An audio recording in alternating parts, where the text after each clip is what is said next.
So this will be like a written, almost directed journaling exercise to see if you can explore your inner critic and maybe listen to that inner voice. So what I'm going to do is just invite you to grab a pen and pencil, and maybe we'll settle in real briefly in the middle of a hectic day, maybe just taking a couple of deep breaths if you can, just sensing that, but mostly just checking into the body.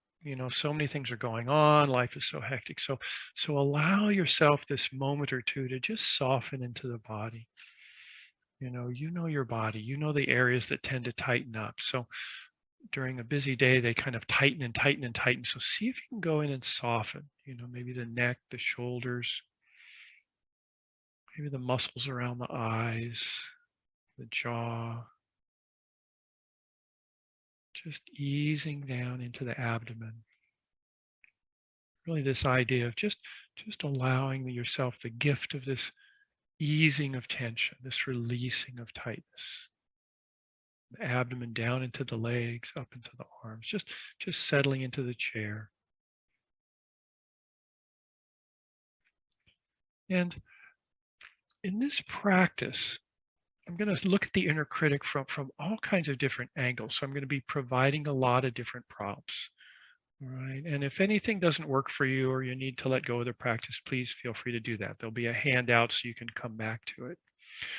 But I'm going to ask you to think of a behavior that you would like to change. Okay. Something that you often beat yourself up about. Okay. Just think about this behavior and what we're doing, Julie, if you're just signing in. This is just an exercise to work with the inner critic. And I'm inviting people to take a moment to settle in, maybe a deep breath, soften into the body. And think about a behavior that you'd like to change. Again, something that you're harsh with yourself. This harsh inner critic tends to show up. And you want to pick a behavior that is unhelpful to you. You do want to change it, and it's potentially changeable. Okay, it's not like my feet are too big. I'm sorry about that, but what can you do? So maybe behaviors might be eating unhealthy foods or procrastinating or getting impatient and snapping at people. Okay. So maybe take a moment to write down this behavior that you would like to change, okay, and that you typically criticize yourself for.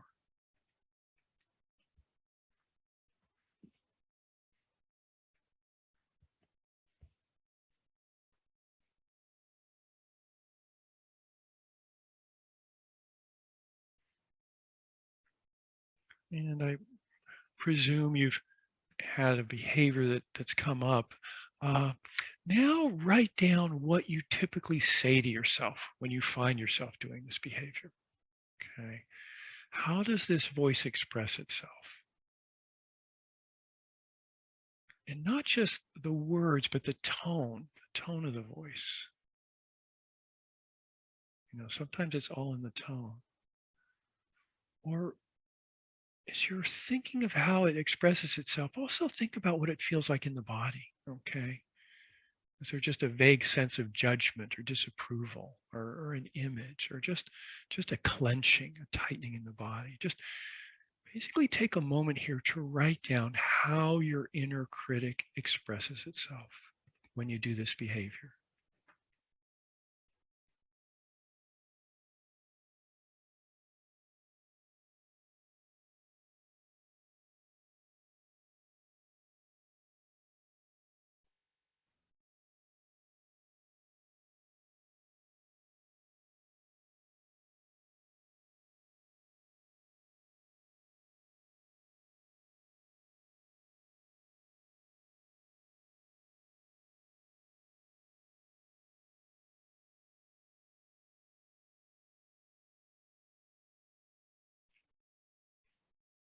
And again, you can return to this, or if you're listening to the recording, you can always put it on pause to explore that more if you wish. But I'm going to invite you to switch perspectives again.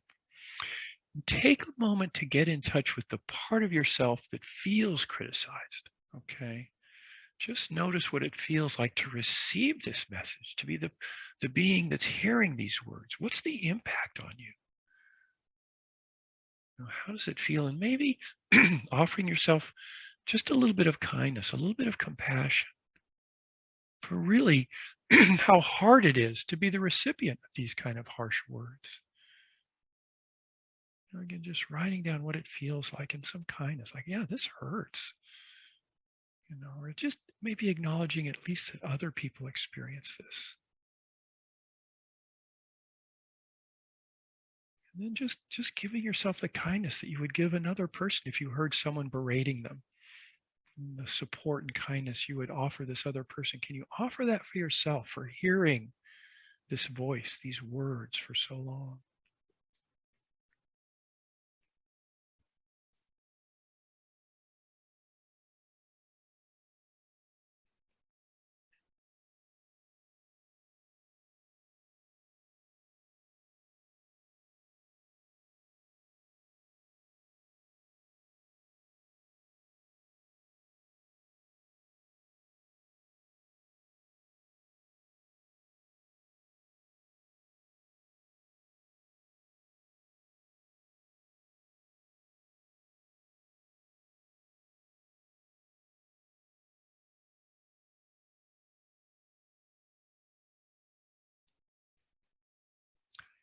And now we'll change the perspective again and see if you can turn towards that inner critic with interest and curiosity. Okay. Maybe reflecting for a moment on why this criticism has gone on for so long. We're just talking about often the inner critic is just trying to protect us. It doesn't know how to do that very skillfully, but is the inner critic trying to protect you in some way, to keep you safe from danger, to help you, to keep you from doing things shameful or embarrassing? Even if the result has been unproductive, you know, what motivates your inner critic? Just a few sentences that make sense to you.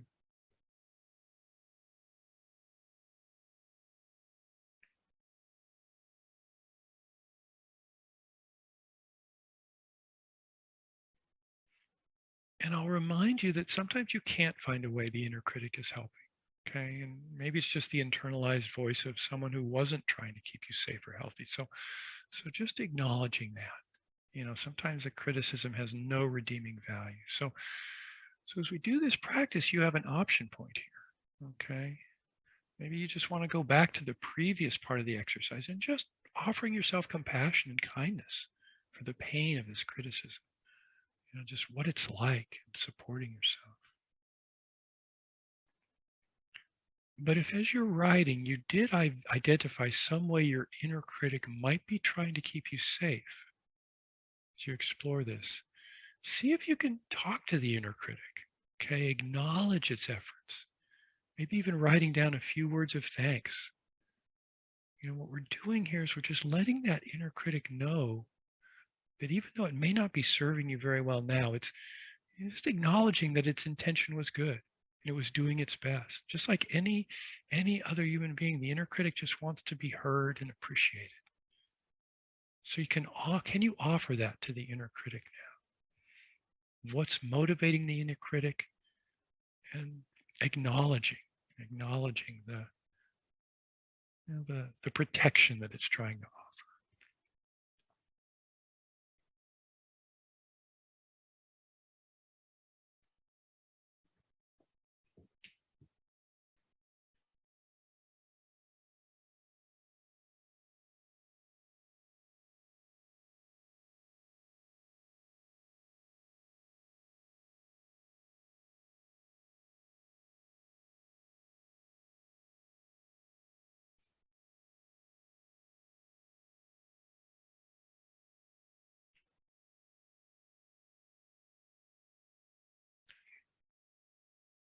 And again, sometimes this exploration can be very valuable as the critic shows up in all kinds of different ways, just pausing to acknowledge it, looking for the vulnerability it's trying to protect. So you can do this in all kinds of different settings, just almost like when the inner critic shows up, using that as a warning bell to say, hey, there's some fear here, there's something scary here, and then just acknowledging it. But if your inner critic feels like it has been heard at this point, see if you can make some space for another voice. This kinder, more compassionate voice. And this voice comes from a very wise part of you, okay, and recognizes how this behavior is causing you harm. And it also wants you to change, but for very different reasons. So for this part of the exercise, I'll invite you maybe even to close your eyes. Just take a break from writing. And if it feels right, maybe putting a hand over your heart or other soothing place, just feeling the warmth of your hands, this idea of just letting your body know you're supporting yourself here. And just think about the behavior that you're struggling with. Okay? And as you do that, I'm going to offer some phrases that may capture the essence of your inner compassionate self. Okay. For example, this voice coming from a place that says, I care about you and I don't want you to suffer. That's why I'd like to help you make a change. Okay. Or coming from a place that says, I don't want you to keep hurting in this way. I'm here to support you.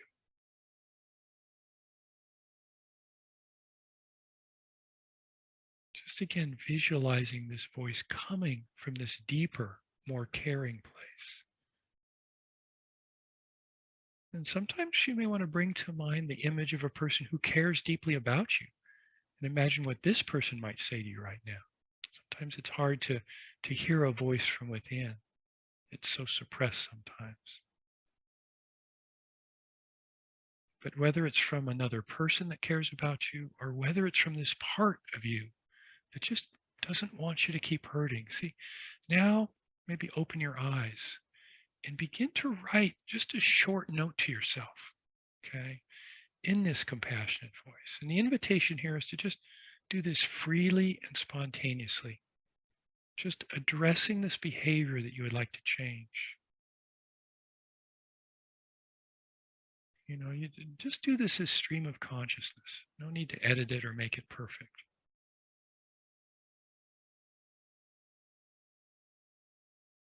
Again, just breathing, softening, and listening for what emerges from this wish that I care about you and don't want you to suffer.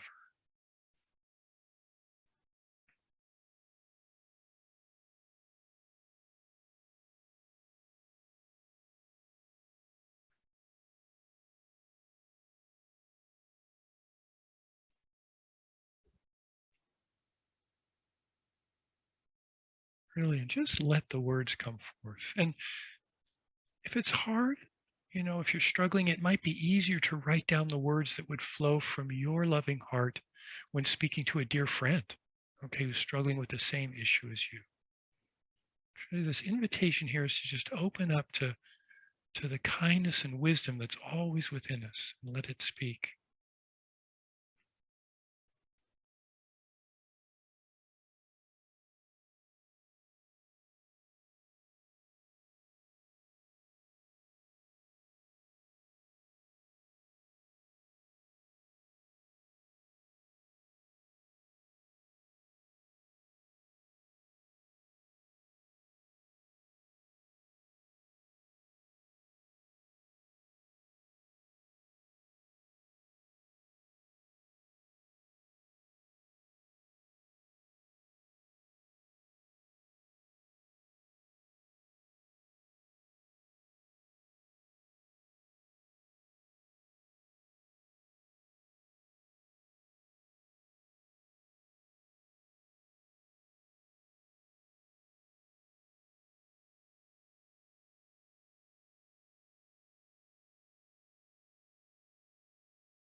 Again, if you need to pause and just remember that you're looking for the words that come from a part of you that just says, I care about you. I'm here to support you. Or even just saying that, or I'll be here for you no matter what happens. and then just letting that voice arise.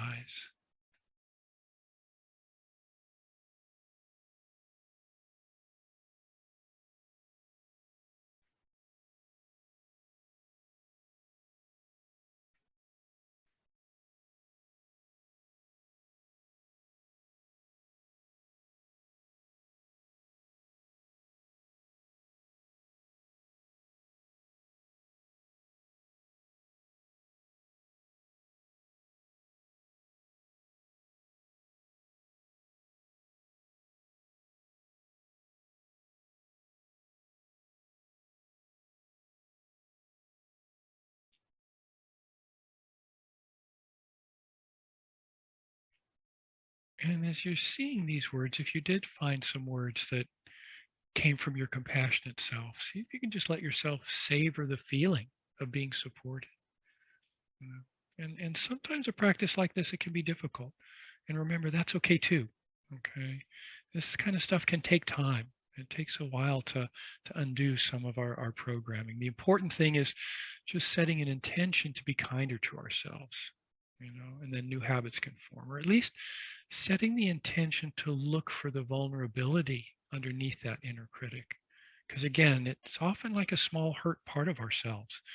And even though it's kind of cranky and fussy, if we can practice recognizing that and offering that small part of ourselves the same kindness we would offer to an unhappy child, we can disarm it a little bit, free ourselves from it, and then be able to attend to this other voice.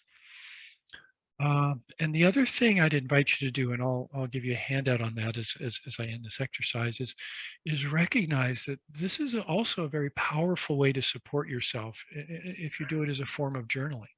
This idea of writing a compassionate letter, whatever's going on out there, depression, anxiety, emotions, fights, conflicts, sometimes just taking 5 minutes to just write a letter to yourself, talking about yourself from this supportive standpoint. I care for you, I'm worried about you, and I want you to be okay. And then just see what comes forth from that too. The research suggests that something as simple as that for a few days can begin to change the outlook.